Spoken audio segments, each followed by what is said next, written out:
Pour vous, les jeunes du RDR, quelles sont les causes qui ont entraîné la guerre en Côte d'Ivoire? C'est totalement l'absence de démocratie.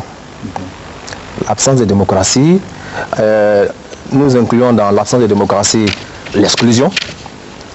L'exclusion sur tous les angles, sur le plan social, sur le plan même politique. Je crois qu'aujourd'hui, à un moment donné, les gens ont estimé qu'il fallait écarter le président Alassane Ouattara pour se faire élire. Mais nous, en tant que jeunes de ce parti et fils de ce pays, nous refusons cette exclusion. Donc, le mal a été fait. Les gens se sont pressés pour prendre le pouvoir. Le pouvoir est brûlant. Hein? Nous sommes ministres dans le MPC, là, nous les jeunes là, de nos généraux d'aujourd'hui là. C'est Boado, blabla. On va tuer. Par rapport à cette crise, Odié a dit tout à l'heure, j'ai été vice-président du Rassemblement de la jeunesse républicaine.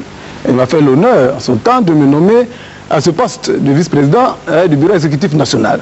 Mais Odié lui-même, vous savez que l'un de ses anciens secrétaires généraux du bureau exécutif du RGR n'est autre qu'aujourd'hui le chargé de la communication du mouvement rebelle MPCI, c'est bien Alain Lobognon, qui lui-même a masqué son identité en se faisant appeler adjudant Antoine Begré. Vous comprenez? Alors, vous voyez qu'aujourd'hui, ce n'est qu'un redéploiement du RDR. Un redéploiement, n'est-ce pas, dans les instances de la rébellion. Vous avez quitté le cadeau parce que je vous ai lu quelque part, vous dites, bon, le docteur Alassane Dramane Ouattara est le père de la rébellion, donc vous partez. Ça, vous l'avez dit quelque part. Vous soutenez toujours qu'il est le père de la rébellion? Oui, je peux vous le prouver, si vous le permettez. Vous voyez, nous disons les choses avec des preuves.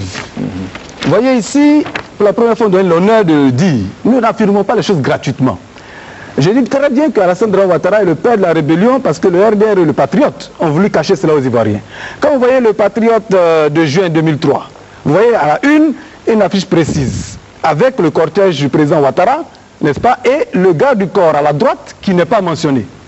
Mais ce garde du corps, avec justement la photo, qui a été donc, je dirais, tout à fait réduite, pour ne pas que la supercherie soit découverte, c'est bien celui-là qui apparaît clairement. C'est lui, le chef Modibo Drabé, qui se retrouve là, à côté de la Côte d'Ivoire, a été le plus honoré en nomination des cadres. Il y a eu plus de ministres au Nord, on a eu plus de ministres de Finances, on a eu des ministres de Mines. Mais qu'est-ce qu'ils ont fait, tous ceux qui ont été nommés? Ils sont restés à Abidjan, ils sont restés à Galois, ils sont restés à Daloa, ils sont restés à Boaké, si bien que tous leurs biens sont à Abidjan, ils sont construits à Abidjan, et on ne les a pas obligés à construire à Abidjan, c'est de leur vouloir qu'ils ont construit partout. Aujourd'hui, quand on dit d'où tu viens, on dit je suis du lait de Gaïwa, je suis du lait de Daloa, je suis du lait de Bangoulou. Est-ce qu'il y a du lait à Gaïwa? Nous sommes venus chercher la fortune à Gaïwa, vous n'avez pas dit que Gaïwa est chez nous. Quand on cherche, on envoie chez soi. Vous dites, on est exclu. On est exclu pour aller où? On va faire le décompte. Quand tu prends les imams,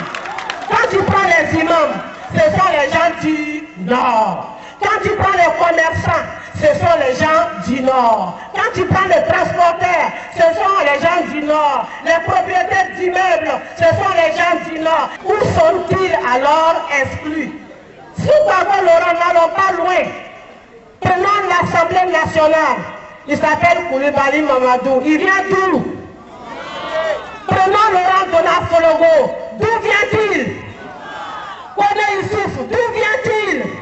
Moi-même, je suis conseiller économique et social, d'où je viens. Je viens du Nord. Où est l'exclusion? Précisément de Diglo. Je tenais sincèrement à remercier le président Laurent Gbagbo, qui jusqu'à présent est en train de traverser un moment difficile.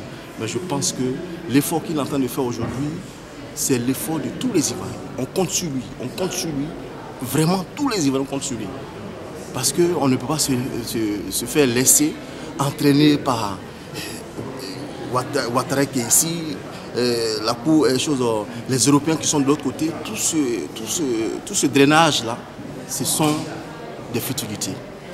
Vraiment, on compte sur lui. La situation en l'Ouest est critique. Des parents sont morts. tué par les gens d'Alassane, tué par les rebelles. Et ces rebelles ont été entraînés par Alassane. Et en cette période-là, les gens, la communauté internationale n'ont pas levé un seul doigt pour crier sur cette affaire. C'est aujourd'hui où les gens ont voté légalement, c'est en ce moment-là, on découvre qu'il y a la communauté internationale qui veut intervenir. Je pense que le temps des rébellions sont passés. L'Afrique est un continent libre. La Côte d'Ivoire a eu son indépendance. Elle est un État souverain. On n'a pas besoin d'être dicté par qui que ce soit la France, que ce soit les États-Unis. On n'a pas besoin des leçons de qui que ce soit. Ce que j'ai à dire, c'est de dire au président de tenir bon et que tous les vrais sont avec lui. Les vrais Ivoiriens sont avec lui. J'en ai fini.